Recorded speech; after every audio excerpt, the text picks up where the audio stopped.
Over the last 10 years as a freelance copywriter and entrepreneur, I've developed 7 non-negotiable habits that I think have pretty massively impacted my success. And in this video, I am sharing them all with you, including the most important habit that you ever need to learn in business. Keep watching.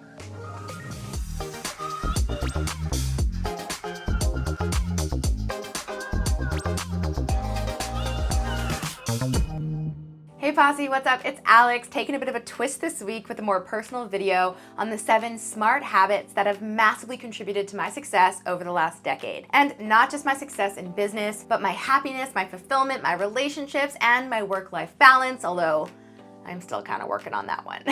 Now, before we get into it, make sure to like and subscribe to my channel below for more business, mindset, and success videos like this one. And of course, don't forget to hit that bell to be notified when my next video goes live.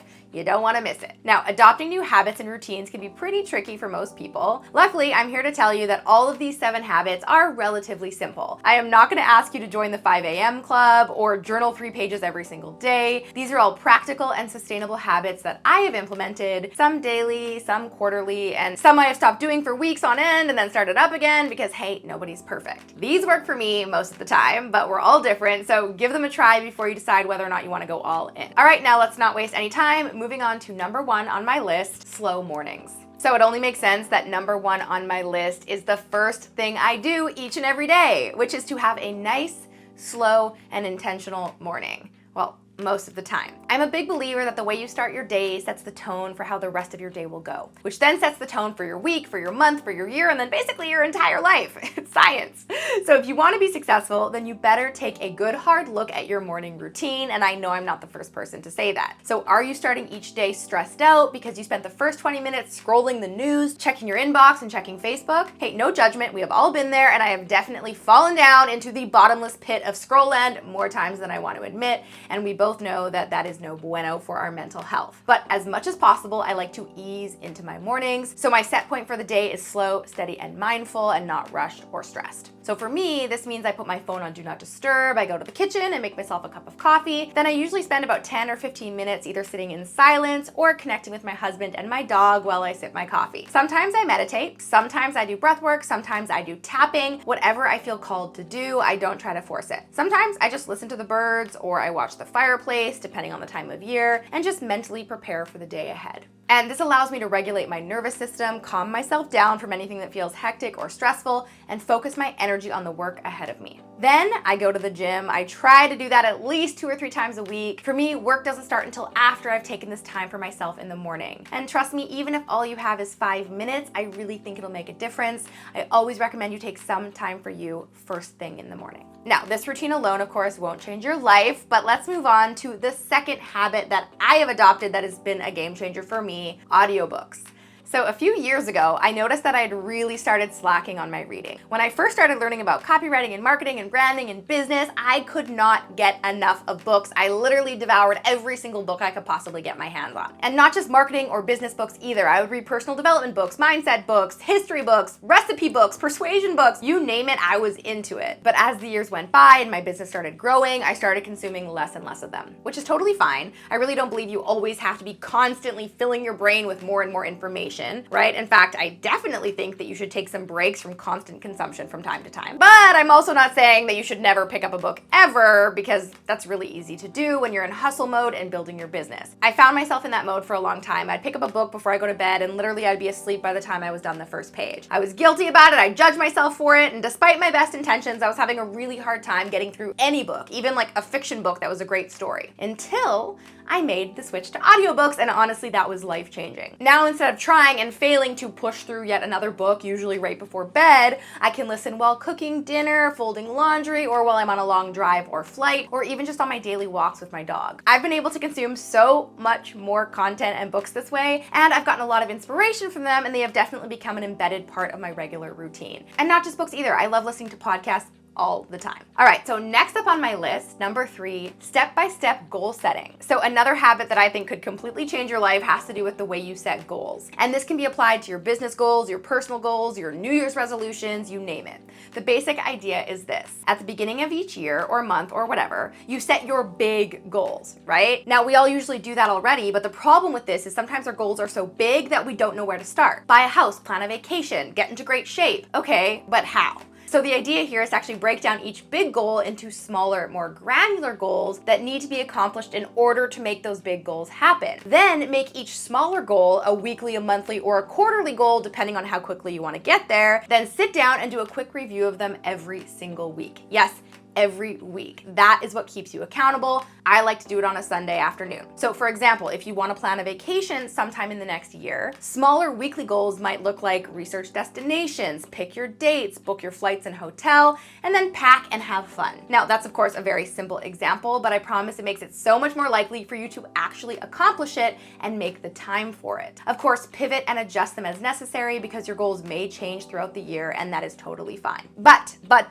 here is the best trick. Rather than stating lofty goals like get more clients or spend more time with friends, I like to make sure my goals are super actionable by answering the question, what does done look like? So instead of just saying I want to spend more time with friends as an example, which is honestly not a very trackable metric, instead you could say I want to take 2 trips with my friends this summer, which is much more specific, detailed, and really easy to track. Either you did or you did not take 2 trips with your friends that summer, right? This one simple change to your goal setting strategy makes your goals so much more concrete, easier to measure, and of course, easier to see through to completion. And I'm telling you, ever since I implemented this routine in my personal life and in my business, we have accomplished so much more. It's honestly mind-blowing. So what does done look like? All right, now moving on to number 4 on my list, time blocking. The key to being successful, no matter what you do, is to find out when you do your best work. Is it morning, afternoon, evening, or late at night? And then time block your day accordingly. So this is how I time block my day. I block time for creative time for handling project and admin tasks, and time for meetings. 3 very different activities in my business. And because I know that I produce my best work in the mornings, that is what I dedicate to being creative. So the mornings are typically when I get the most writing done, I do content creation, and of course training inside my programs. After my creative time, I usually take a break for lunch. Then as I move into the afternoon, I start on the more left brain tasks. So that's when I'll do any editing or responding to social comments and emails or admin tasks like sending invoices or paying bills. And then lastly, I schedule any meetings for the last few hours of my day as much as I possibly can. Everyone has a different time when they work best, so start to experiment with your workflow and take notice of when you're at your best and then adjust accordingly. Okay, next up, number 5.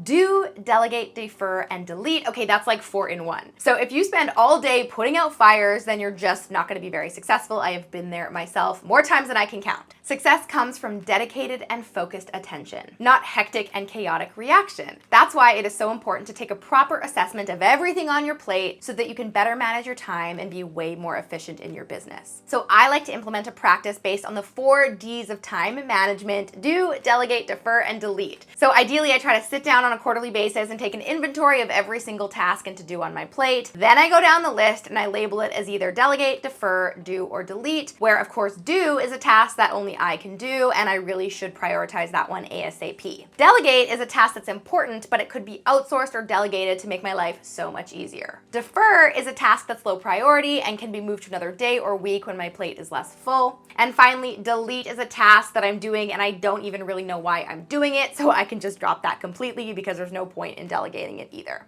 And I always find at least a few tasks that I can delegate, defer, or delete, and this always frees up my time to focus on the things that truly need my attention and will move the needle most in my business. All right, number 6, networking. I cannot talk about how important this is. This was one of the very first habits that I implemented when I first started my business, and it has absolutely changed the trajectory of my life and has really contributed to my success. Now, I'm sure you've heard the saying that you are the sum of the people around you. So if you want to be a great copywriter, go to copywriting events and masterminds and hang out with the people there. The same goes for marketing, branding, business, finance, and literally anything else. Over the years, I have probably attended hundreds of events, masterminds, and conferences. I've had the opportunity to meet with so many incredible real people face to face, and that is so much better than online. We're talking people like Marie Forleo, Frank Kern, Jeff Walker, and Brendan Burchard. And as my career grew and developed, my networking took on a whole new level. I was getting access to circles that I couldn't even imagine I would be in, where suddenly I wasn't just attending these events, but I was being invited to speak at these events. And now I'm able to network and collaborate with even bigger names and incredible people in the industry, and none of this would have happened if I didn't first step outside my comfort zone and start going to events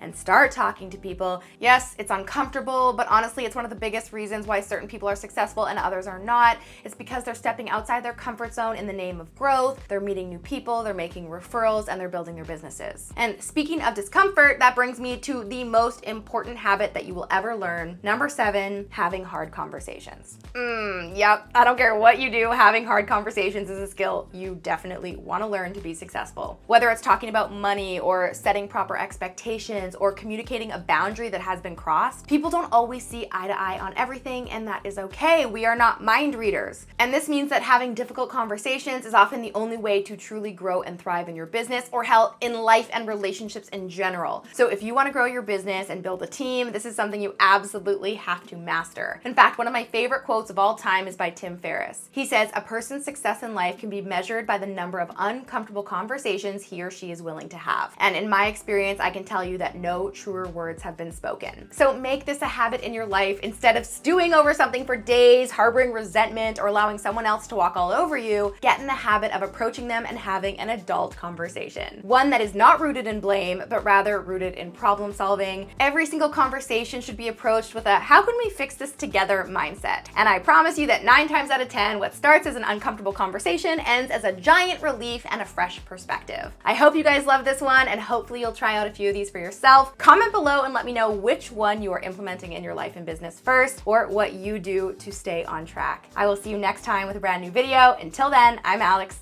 Ciao for now. All right, guys, if you enjoyed that video, make sure to check out the next one from me right here. And you can click right here to get a free gift. All right, real talk. If I had to start my freelance business from scratch with no skills, no connections, no clients, and no clue what to do, here is exactly what I would do in my first year to hit 6 figures. Stay tuned.